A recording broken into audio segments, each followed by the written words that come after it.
飞机头等舱的窗帘一般都是拉住的，而至于其中的缘由，相信知道的人并不多。那么今天就让小编带大家去看一下由空姐所透露的潜规则。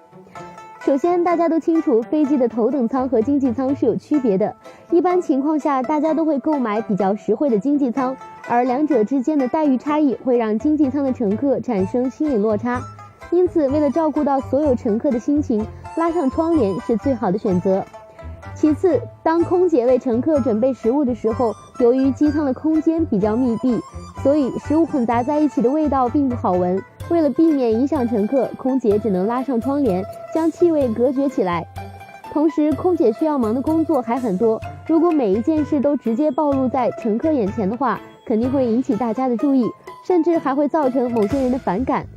因此，用窗帘可以阻挡乘客的视线。至于最后一个原因，相信大家应该都可以理解，在忙碌过后，空姐肯定也需要适量的休息时间，而不管是吃饭还是整理自己的妆容，他们都需要避开乘客的注意，毕竟空姐的职业形象也是需要维护的。